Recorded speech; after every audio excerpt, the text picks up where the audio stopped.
Today we're going to be talking about an introduction to ethical issues. And we're going to try and get deeper into this whole thing of ethics and try to understand what it's really all about. And we're going to highlight then some very particular areas that are important to counseling and to coaching. And then next time we're going to actually go through ethical codes of the American Association of Christian Counselors and the ethical code we have here for Bible-based life coaching. A lot of the material I'm going to use here I actually got from a seminar called At Personal Risk, Boundary Violations in Professional Client Relationships by Marilyn Peterson. The real question we have to get a hold of though, what is this subject really all about? Here's a definition of ethics. The study and philosophy of human conduct, especially as determining right and wrong, conforming to right principles or conduct as generally accepted by a specific profession. So what is this thing really all about? I'm going to suggest the basis of everything in the area of counseling and coaching has to do with professional power. Some people sort of give you this idea, well, you know, you should be on the same level as your clients and we ought to all just get along, especially in the area of coaching, right? Well, that's absolutely wrong. And the reason it's wrong is because that's not reality.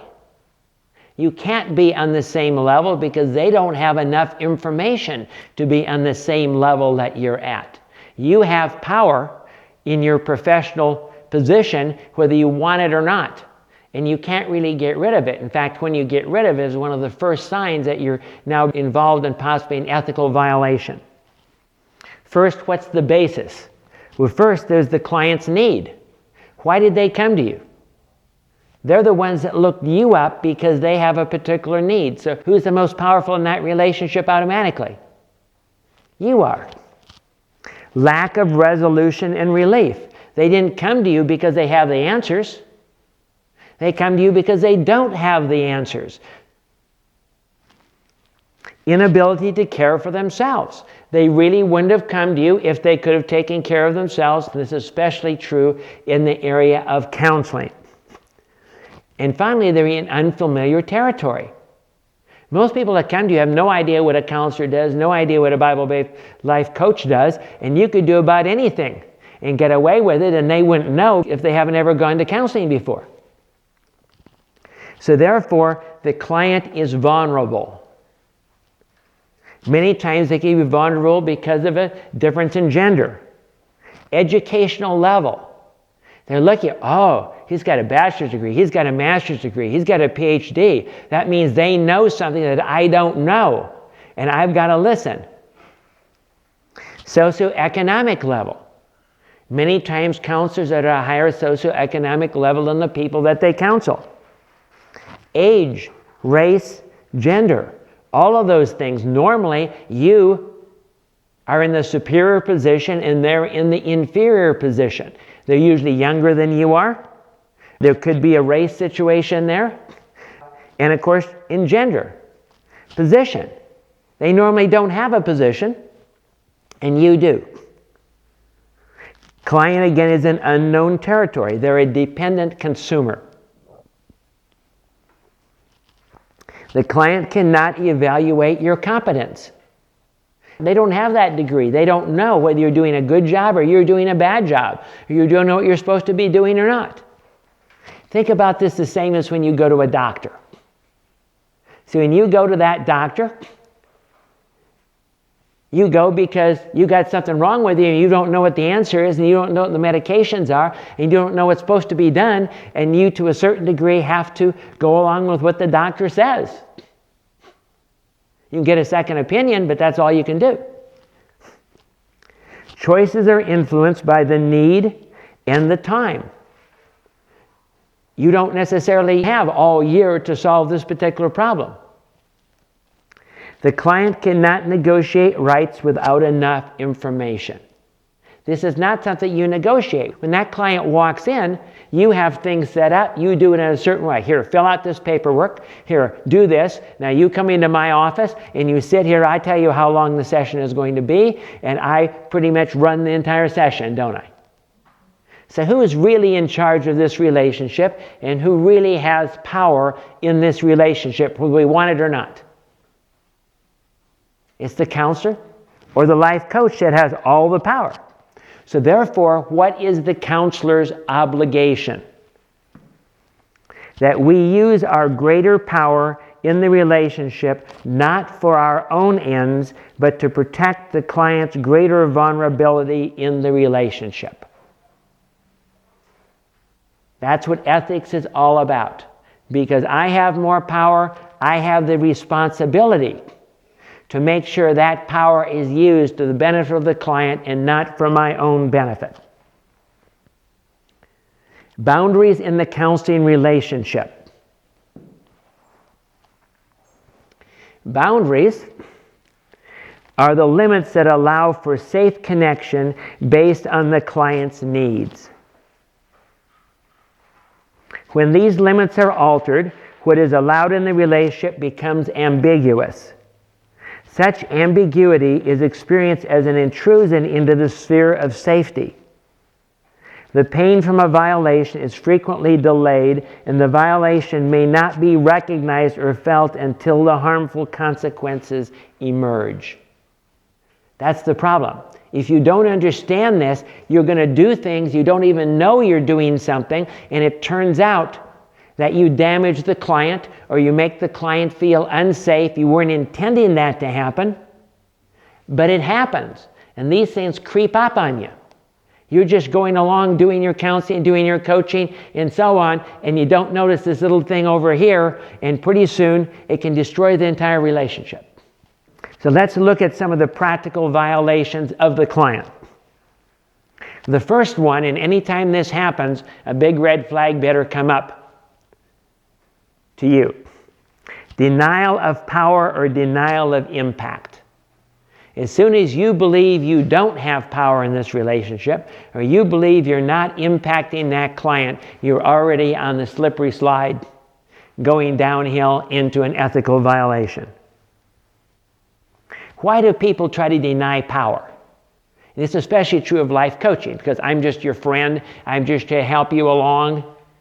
Well, first, we don't want to be in a power position. We really don't want that, so we deny it. We want to be equalitarian, don't we? All of us want to be equal. You're just my friend, and we're just all counselors here. Well, if they are, they're a beginning counselor. And they see you as a professional. We might refuse to own power so not to be responsible for the failure. See, this is a trap. Now, from our end, the trap is, if I'm responsible, can I really fix people? No, I can't, because they have to make the decisions. See here, I'm responsible, I'm in the powerful side, so I have more responsibility for this relationship, but if they don't cooperate or don't do what I tell them to do, or don't come or whatever, I can't really help them. So I'm not in control of the outcome, although I'm responsible for the relationship. Does that feel very good? So a lot of counselors will back off and not want to admit that and not want to deal with that because they don't want to be responsible for the failure. Trying to avoid the paradox of being in charge of what is done but not able to control the outcome. So that's number one. Number two, reversal of roles. If you treat the client as an equal or as a superior, you've reversed the roles, haven't you?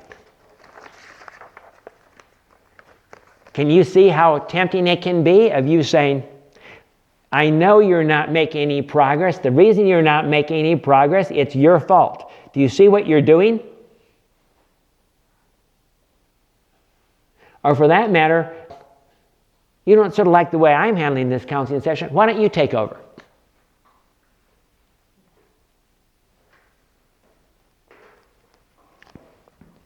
You're pressured because things aren't going. You might put down the client, or you might take sides. This is especially true in marriage counseling. Guess what happens many times?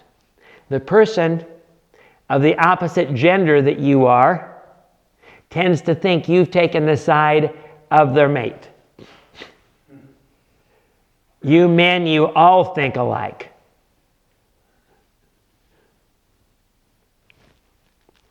And dual relationships. What are dual relationships? That means we have two things going at the same time. As an example, in counseling, I am not allowed to be your friend, have you over for dinner, socialize with you, because that's one relationship called friendship, and another one called counseling. Or I'm not allowed to have a business deal with you. You know, oh, you come in and you've got a car for sale. Hey, I need a car. Why not? Because of the power differential. Because you are more powerful in the relationship, you can take advantage of that, or even if you don't try to take advantage of that, they may perceive you are, or they may give in to you just because you have the power. Or because, see the trap that they're in? If they don't give you a good deal in the car and you're unhappy with them when the car breaks down, how's that going to affect your counseling relationship? And are they going to get their needs met out of the counseling relationship? So it causes all sorts of confusion.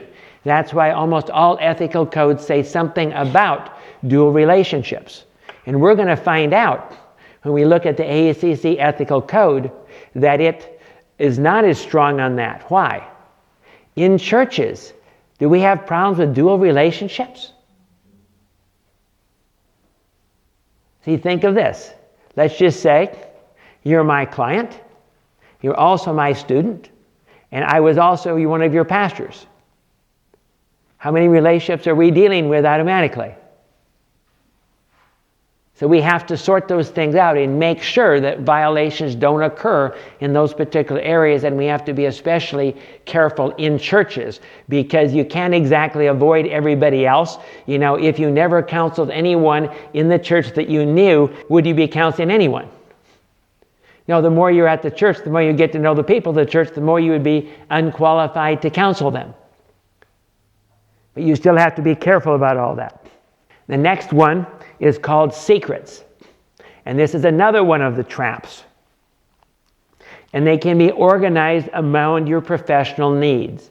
What secrets are is you're agreeing that you're not going to tell somebody something. Well, what's the problem? Ever hear of confidentiality? What is confidentiality? Where you're agreeing that you're not going to tell anyone anything outside of that particular session. So you have certain confidentiality requirements. But you can have secrets between the professional and the client.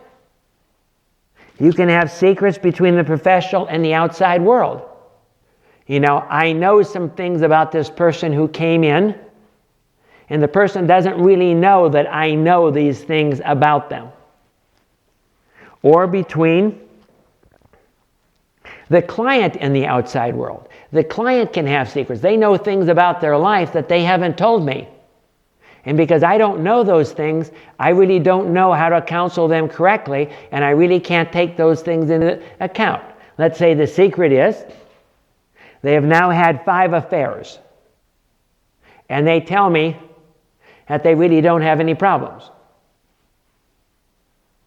Well, that's a secret they have and they're holding from me. But see, I can have things about my life I withhold from them, or we can also have another one that's a big issue here. Is how about between parents and children? If you're counseling a child, how much do you tell the parent, and how much does the parent tell you about the child? Do you see, these are all issues. The fourth one is what we call the double bind. And that means because of the way things are set up, we're in a lose-lose conflict of interest.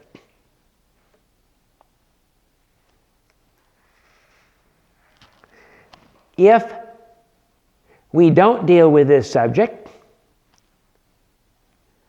you're going to be offended. But if we do deal with this subject, you're probably going to leave me as your counselor. Which one am I going to do?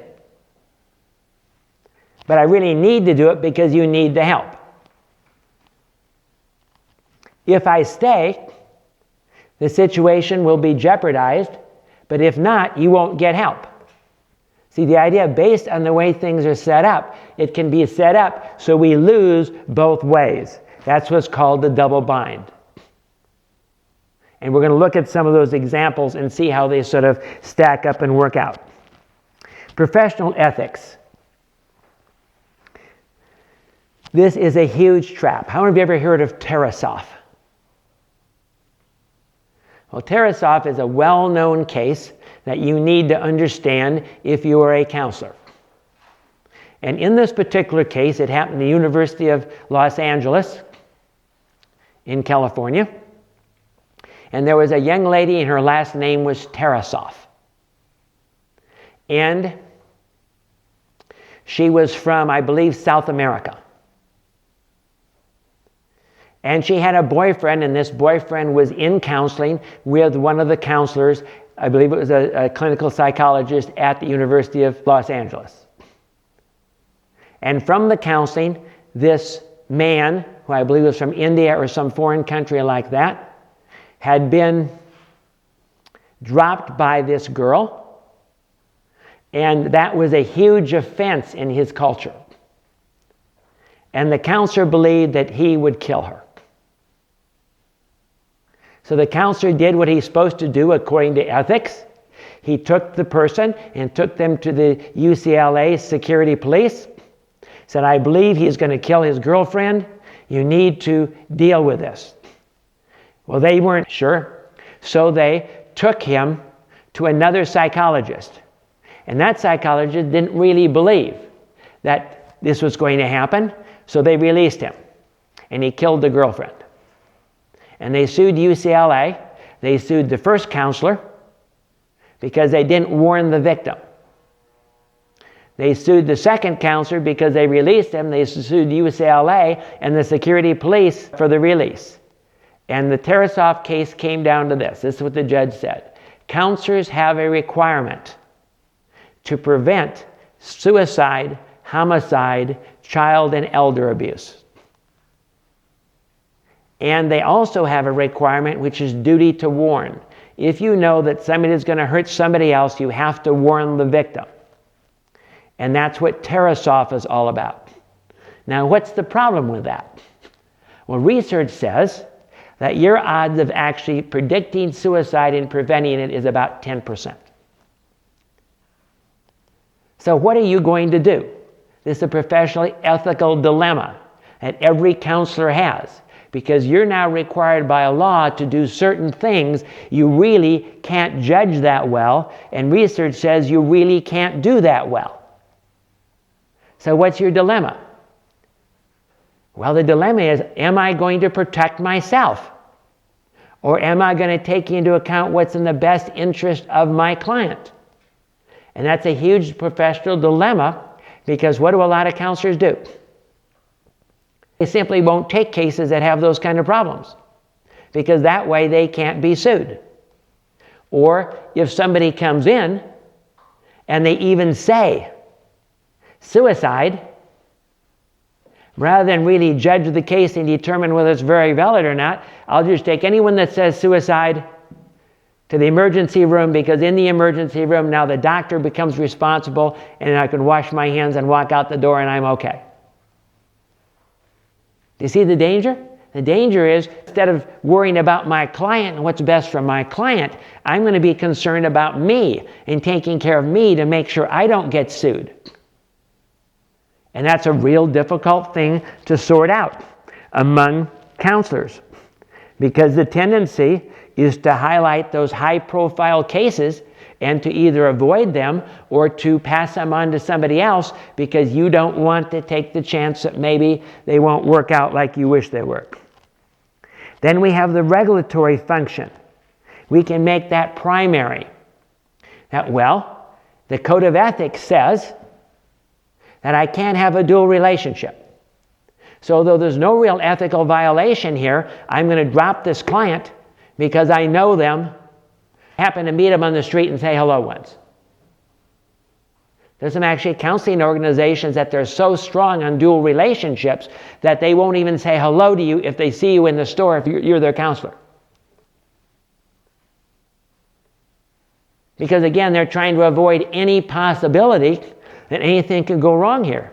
And ethically, what do you need to do? Balance those and make the decision that's in the best interest of your client. That's what ethics says here. And then how about violations with other professionals?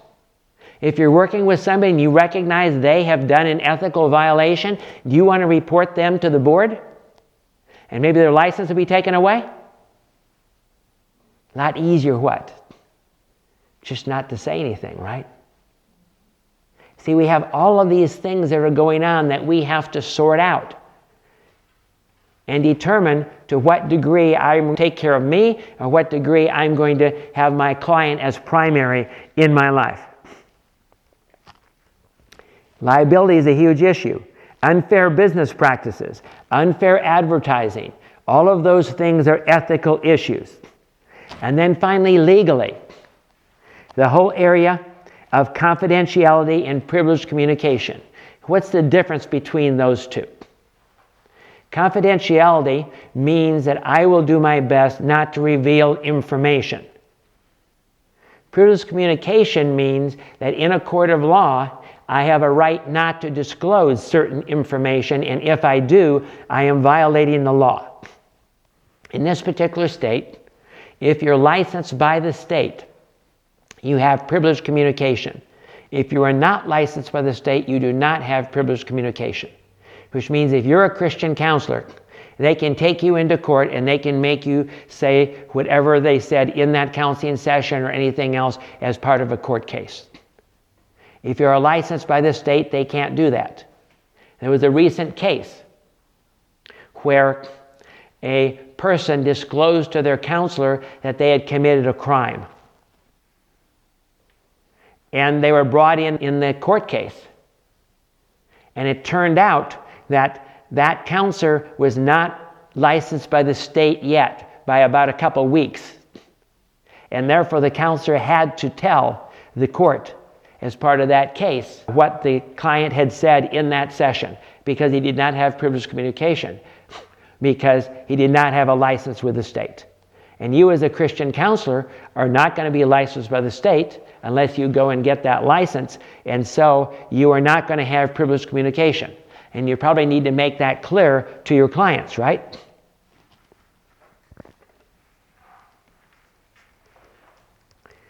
How about malpractice? What's that mean? It means that you are not doing what is in the best interest of your client.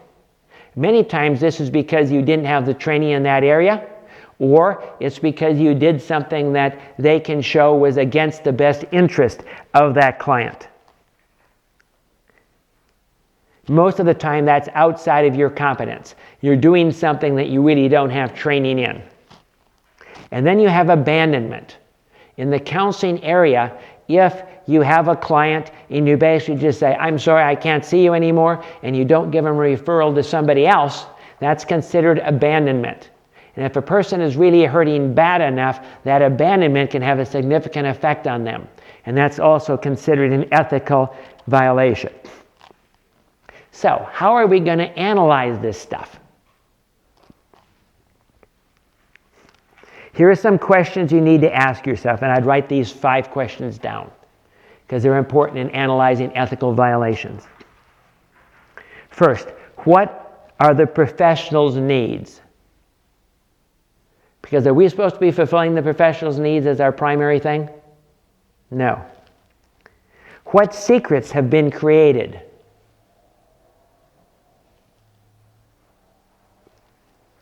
How have roles or power relationship been reversed?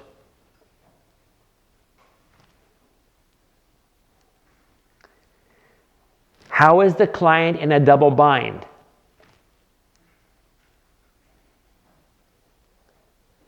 And finally, how does the therapist justify the behavior? If we answer all of those, we can pretty much figure out whether we have an ethical violation or not. Okay, now here are some red flags. If you see these things and they've occurred, you should say, I better look into this and see if I have an ethical violation that seems to be occurring here or is about to happen. The first, making the client special or encouraging dependency. You know, you're my favorite client. Or if you see someone in a relationship where the client is becoming codependent on the therapist. Personal sharing that is not necessary for the dealing with whatever particular issue is going on. Many times you'll use some personal sharing to open up on a particular topic, but if what you're sharing about has nothing to do with what you're counseling the person about what's going on, you're building a friendship rather than a counseling relationship. Dual relationships. Anytime there are two relationships going on, need to look at that. Lack of accountability. There's no one checking up on you. There's no one that you meet with as an example for supervision. That's why we ask all of our counselors to get supervision, because that way there's some accountability of what they're actually doing. If you have a counselor who doesn't have any supervision, doesn't talk to anyone, all they're doing is counseling, you have a high probability that there could be ethical violations going on and no one's going to know it until it's too late. Making your own rules or feeling superior to the rules. Yes, I know the ethical code says that, but I know I can handle that. That's not a problem. Thinking you're the only one that can help this client. There's a tough one. Because after you've been counseling for a while and you think there are certain people you can really help almost better than anybody else, what does that tell you? You're getting a big head. And you really think you can help people without the help of God.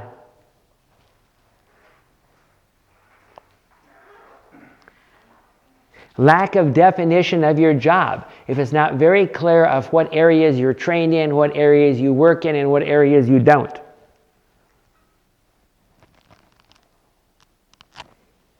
If work is the only life you have, your entire life is focused on your counseling. You don't have an outside life, you don't have outside hobbies, you don't have a family, you don't have other things going on. You're totally focused only on this profession.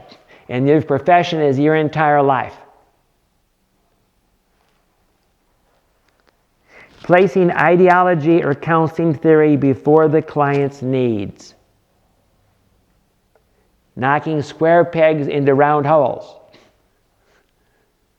Trying to make it all fit. You have your theory, and so you're going to use your theory, whether this is really what the client needs or not, because this is your pet theory of how things ought to be going, instead of saying, hey, it seems like there's this difference. This doesn't seem to fit here. Let's dig into this and let's go a different direction here, because I'm not sure this is really working for you. In some cases, you might even have to refer that client to somebody else, because what you're doing isn't working.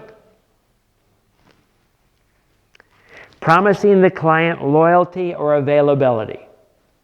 I'll always be here for you. 20 years from now?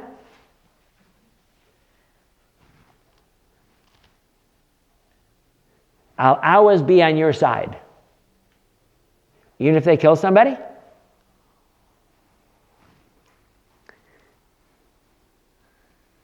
Client belongs to me exceeds the client's needs. If I know somebody else that's more expert in this particular area, but they're my client, so I'm going to work with them, what is that telling me? I'm really caring more about myself than I am about my client.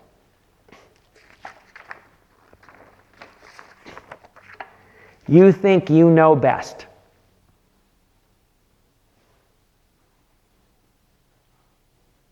No, they have to make their own decisions for their own life, because they get their consequences. And you don't have all the answers to what is best for them, and you don't know what's going to happen 10, 15, 20 years from now, so you don't know what's best. And finally, trying to fix the client. When I say at the beginning of my sessions, it's not my job to fix you, it's my job to make your decisions for you, because I don't get your consequences. Because you can't fix anyone that doesn't want to be fixed. You can't really fix people. They have to make the decisions. You can just get them the information, help them understand things, pray for them, but they're the ones that are going to have to make the decisions, and they're the ones that are going to have to deal with things. So you see, that's a lot of things, and some of those questions are pretty disturbing, aren't they? Because maybe some of us have had some of those thoughts before. Now what we want to do is we want to get some practice and sort through some real ethical situations and really sort them out. Because I wish it was that everything was as simple as I just said to you. There is no confusion, and when you're really in the middle of it, that it is just so clear as to what you should do. So again, I'm going to give you a situation, and you're to answer two things. Has an ethical violation occurred? And if I was in that situation, what would I do about it? How do I handle it? Here is the first one. You are coaching Jacob on how to make his computer business more profitable. You happen to mention that you're having computer problems, so that you've been unable to accept his payment for the next session on your internet website. He offers to solve your problem. It takes him several hours, and he is able to fix it. He does not charge you for his service since he is your client, but suggests that he redesign your website and become your webmaster. He could use the business, and he could exchange his services for your coaching. Maybe you could even become business partners. So do you have your answers down? Now remember, this is coaching. This is not counseling. And what are the issues that we're dealing with here? Dual relationship, reversal of roles, and bartering. Okay? So the first thing is, as a coach, you can exchange services on a standard dollar-for-dollar basis. So you could actually do that in coaching. But going so far as to become business partners would probably result in you losing your objectivity in your coaching, and could result in a conflict of interest and the reversal of roles. If you're business partners, who is coaching who? See what's going on? And probably you could get away with him fixing your computer. I don't think it would be a good idea for him redesigning your website, and so on and so forth. So this is sort of mucking, because coaching by itself, it doesn't have such a clear-cut line between dual relationships. But is it a reversal of roles? It seems at least doesn't show any power structure, does it? Because clearly it's like we're even here, at least, in this particular situation. So let's look at another one now in the area of counseling. You are counseling Joe and Mary because Joe has admitted to having an affair. Mary has told Joe that if he ever does this again, she will divorce him. In a separate session, just with Joe, he tells you that he will tell you something if you will not tell Mary.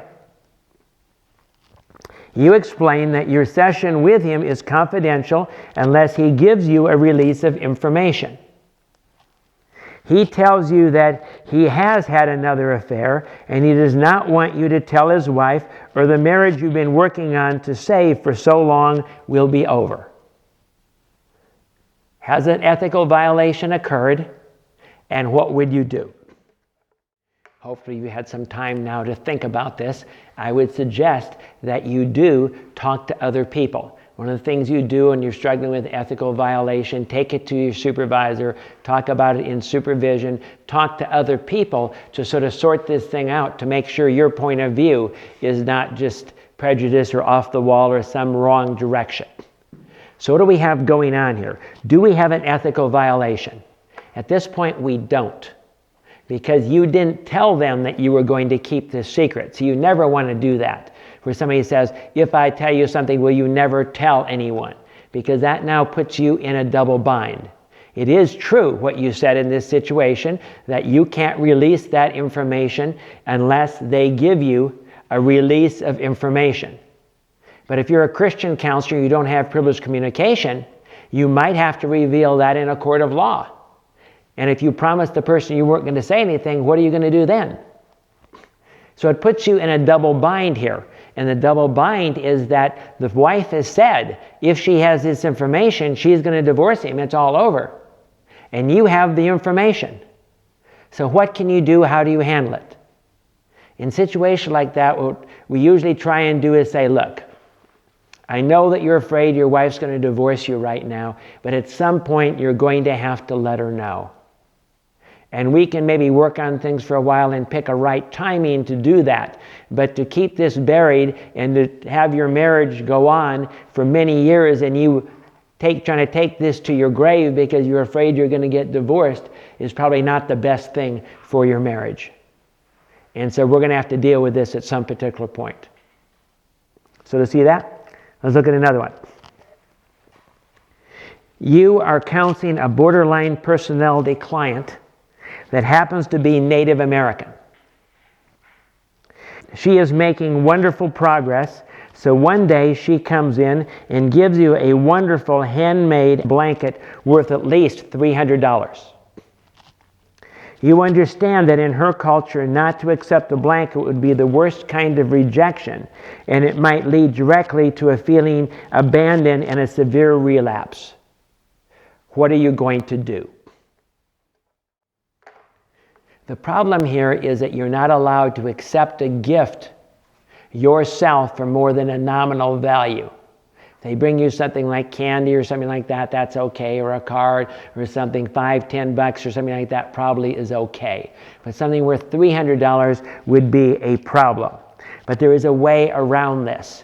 And the way is, though you can't accept it, your counseling center can. And so in this particular case, what you could do is say, well, we thank you very much. I can't receive it myself, but our counseling center would love to have it, and we'll put it up in the hallway on the wall as something that belongs to the counseling center. This is also true of other gifts. If they want to offer something to you, you can say, I can't accept that, but our counseling center can accept donations to the counseling center. Let's look at another one. And this is a very usual one that happens over and over again.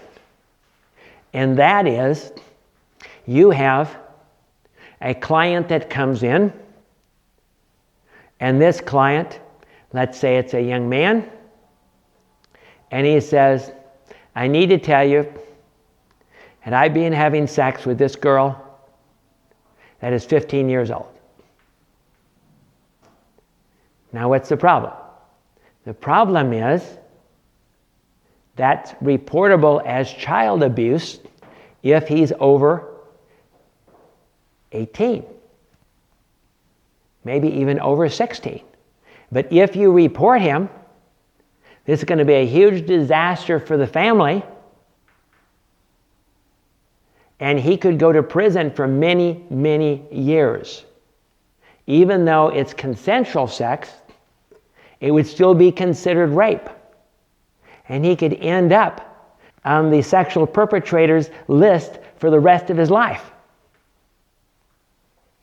So what are you going to do? Are you going to report him? Or are you not going to report him? If you report him, you'll know you'll lose the client for sure and not be able to help him. What is your decision? The answer is going to depend on the law in your particular state. In the past, you have no option.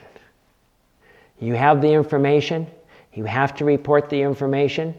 You can suggest a lawyer for the person, but probably the first thing the lawyer is going to say is, don't talk to that counselor anymore. And you're probably going to lose them as an overall client.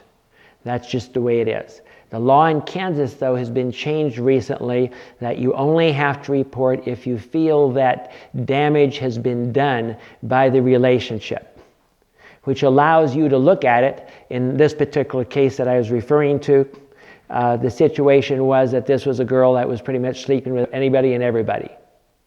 And therefore, today you could make the decision, I don't have to report that because this is not something that was damaging to the victim significantly, and I wouldn't have to report that. But in some other states, you will have no choice. You have to report it. You even have a penalty as a counselor, could lose your license if you don't report it. However, to show you how this goes, research says that only about 80% of counselors would report that particular situation, even if it was legal, because they would feel that they could help the client and they would be damaging the client. So these are difficult things to deal with. Let's look at another one. You are counseling Alexia for bulimia, who is 15 years old. She asks you, if she tells you something, will you have to report it? You explain that you must report suicide, homicide, and child abuse, but are not required by law to report anything else. She tells you that her sister is having sex with her teacher, and she does not want you to tell her parents or the school because the sister and the teacher might get into trouble. What do you do? This question is a very complicated one, because in this particular situation, the question is, the sister who's having the affair with the teacher, is she 16 or older? In Kansas, if she is 16 or older, the age of sexual consent in Kansas is 16. And that means this would not be child abuse. If, though, a teacher is having sex with a student, that is a felony. But as a counselor, you're not required to report felonies. So to see the complexity here. Also, you don't have a law that says how much a counselor has to tell the parents. Because if you would tell everything that the 15-year-old is telling you to the parents, they wouldn't tell you anything. So to see the trap that you're in a situation like this. What I'd recommend in a situation like this is that you try to get the kid, the child, to tell their parents. And bring the parents in and try to work that out. And you probably would have to say, I'm sorry, but this is a significant issue that could do extreme damage to your sister, and therefore I will have to tell your parents if you're not willing to tell them yourself. And you put her in that situation and you let her choose. But long-term solution. Always when you're dealing with a child, get an agreement with the parents as to what you will tell them and what you will not tell them. Generally, the agreement we ask for is that I will not tell you all the specifics that your daughter tells me. But if I learn anything that would significantly damage your daughter or would be a major, major issue, then I will let you know that. And I would also let the daughter know those rules so we have clear lines in advance as to what will be revealed and what will not be revealed, in addition to homicide, suicide, child abuse, and elder abuse. So from that, I think maybe you get an idea now that this whole thing about ethics is not as simple as we would like it to be. And the most important thing you can do if there's any possibility of an ethical violation is to discuss it in supervision and document everything. Make sure you put everything in documentation, so if anything comes up, it's very clear of how you saw the issues and why you did this, and that you took it to other counselors and you got their opinions and they were in agreement with you about this particular situation. Ethics is a very important thing for you to get a hold of, and maybe it's a little bit shocking that in the counseling area, this is a whole area that needs a lot of work and needs a lot of help and is extremely difficult to make sure you don't accidentally cross those lines and do harm through your counseling rather than help other people. Let's pray. Lord, we ask that you give us wisdom. Lord, that as we counsel people, as we help people, as we coach people, that we would be careful not to cross those boundaries where harm could occur, not to cross and make the situation unsafe, and keep ourselves out of those double binds. And Lord, we ask for your wisdom, we ask for your help, and we give you all the glory in Jesus' name. Amen.